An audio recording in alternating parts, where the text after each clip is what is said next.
And action.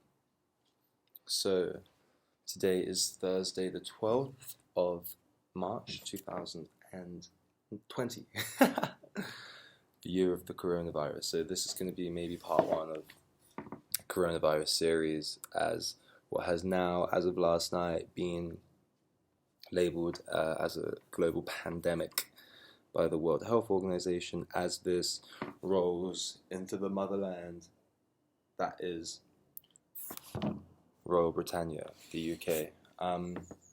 So there have now been, I'm not quite sure how many cases. Let me just quickly have a look here in the UK and worldwide. So biggest daily rise as UK cases reach 460. I think maybe 2 people have died, but more to come. Someone else has 456 cases. Oh, and 8 deaths here.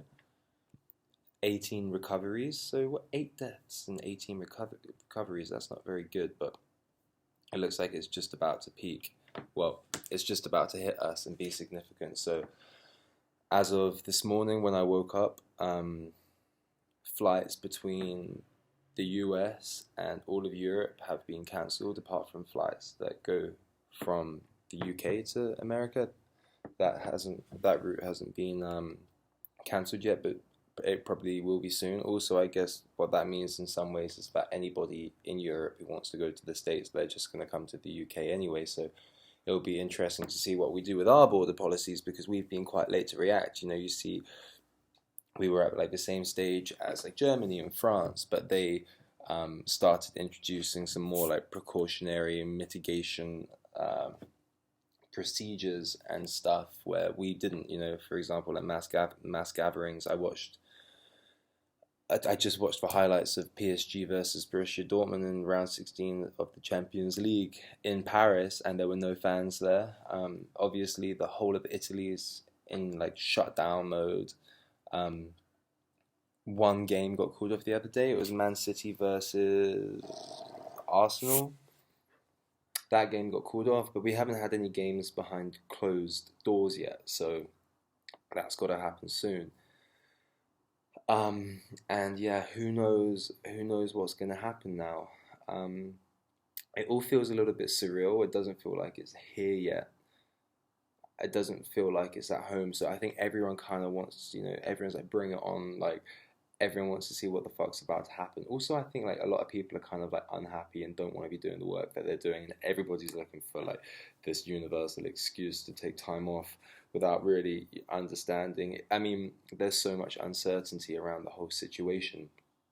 So, yeah, we're sat here. Everything seems to be moving very slowly in the UK. It seems like this is like a media experiment, or that it's a film, or it's a dream, and it's never going to be at home. We're never going to have to worry about it. We're never going to know anyone who's infected. We're never going to be quarantined, and our lives are not going to be affected, but they are. And that's why this is really interesting for me. It's interesting for everyone. No one can believe it. And there's just so much uncertainty looming, hanging over everything. I was meant to start teaching at a language school about 2 weeks ago, and obviously that's not going ahead. All of the students are cancelling. I was meant to be teaching this summer. That's not going ahead. Music festivals probably aren't going to be going ahead. The Olympics probably isn't going to be going ahead. The Euros probably not going ahead. The Champions League probably not going ahead. The Premier League might be cancelled. Serie A is being cancelled. A lot of European football leagues will probably be cancelled. The NBA is being cancelled as of this morning or last night. I saw a video of one player who got diagnosed positive this morning, and like, as a joke in an interview yesterday, he was like touching all of the microphones afterwards. So yeah, really fucked up. And yeah, it just doesn't feel real yet. As I say, like if it felt a little bit more scary or whatever, like then I think there'd be a lot more of a precautionary. I'd feel a lot more worried about this coming in and like rolling through the UK, but I mean, it's going to be really interesting. It's unimaginable. A pandemic was always going to be coming at some point, and that luckily doesn't seem to be as bad as what it could be with this COVID-19. But at the same time, we don't know fuck all. We don't know shit. People are panic buying. I haven't really been to any supermarkets, but apparently, like, um, the shelves are empty. Everyone's buying up all of like the dry storage foods. So like pastas, canned stuff. Everyone's buying up the toilet roll, like all of the medicine. Like obviously, like hand sanitizer, sanitary wipes, paracetamol, like all that kind of stuff's gone. Dad, my dad works for a cleaning chemicals company called Evans Vanadine, and they can't keep up with the demand for hand sanitizers and different sanitary products, soaps and everything. They're just being bought out, and it's kind of fucking them over because like a lot of their like oldest customers, they can't like meet their demands. So like there's a lot of interesting politics going on there. Everything's gone out the window. Normal life has gone out the window. Um, I wonder what's going to happen with university. I wonder what's going to happen with Parliament. I wonder what's going to happen with Extinction Rebellion. I wonder what's going to happen with football. I wonder what's going to happen this summer. I wonder what's going to happen with work and with the OPEC oil precarity. With like I think Russia are going ahead and extracting more barrels than what the OPEC nations have agreed on. So there's like some sort of trade war going on, and the price of oil is massively dropped.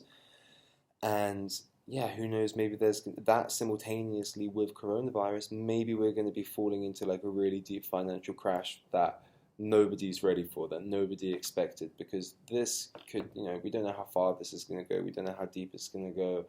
Global trade might kind of collapse for a little bit. This is uncharted territory, and it's really interesting, and it's kind of scary, but at the same time, it's kind of like,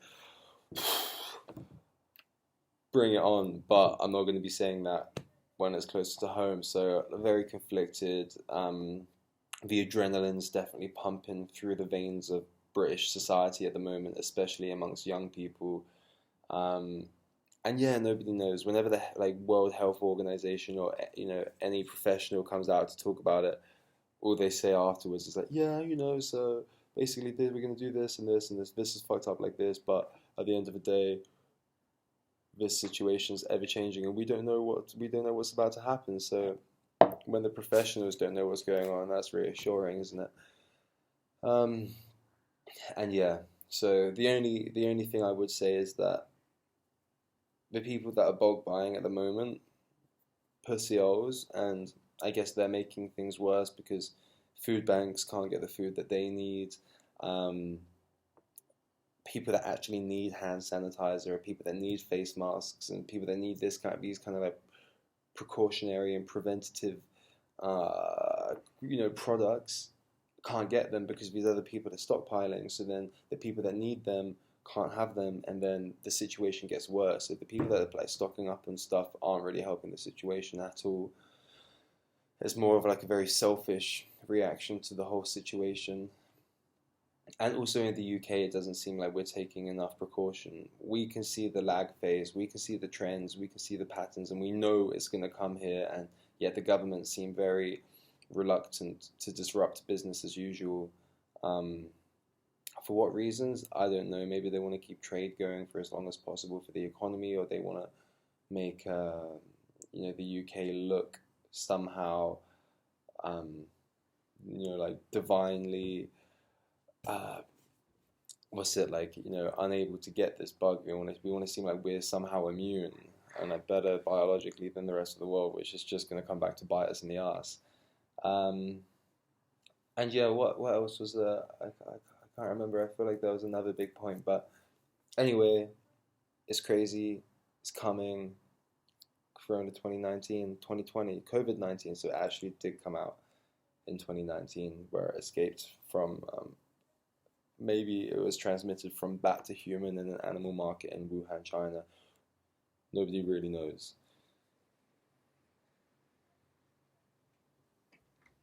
Oh yeah, the last thing is what's going to happen with money. I'm not going to be able to work.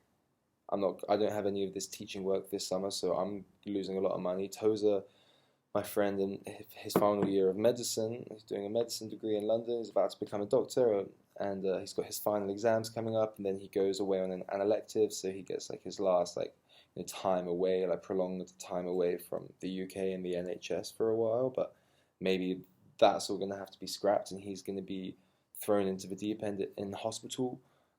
Maybe they're going to forget everything, forget the exams, forget your holiday, all of your final years you're working because we're going to be over capacity.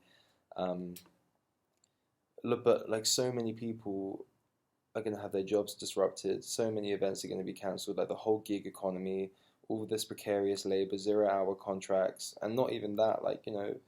There's going to be so many less flights going out. So all of the air hostesses, both of my sister and my mum are air hostesses, they're going to be earning less money probably. Anyone who works in events. I mean, if schools shut down, anyone who works in schools. In football, football's going to be closed off. The people that work at the stadiums when the games aren't going ahead, who knows? Businesses are going to close down. Mass gatherings are going to close down. People aren't going to be earning money. So how are people going to pay their bills? So how are people going to pay their rent? How are people going to pay their mortgage? How are people going to buy the stuff that they need when these are people that live to the paycheck? No one knows. But yeah, I guess it's going to be really interesting to see the response as well, like globally, because this is a response which was politically impossible. This is like the kind of response that's needed to the climate and ecological emergency. We need to be able to close down stuff around the world. We need to be able to go frugal. Carbon emissions all over the world are dropping at the moment. We don't know by how much and for how long, and if there's going to be some like ferocious rebound to that. But monitoring the response, understanding frugality, understanding international cooperation in the face of a really big disaster, whether it's natural or man-made, that's a very interesting precedent that we're just about to set. So I think it's going to be very telling. And it's scary, don't get me wrong, it's uncharted, and we're just lucky that this time, if there's a global pandemic which spreads around, if there's, we're lucky that this pandemic has a relatively insignificant mortality rate. Things could get worse. Once again, we don't know what the long-term costs are of COVID-19, but I guess we're just about to find out. Elliot Warsop, Brighton, UK, over and out. Ciao, bella, pura vida.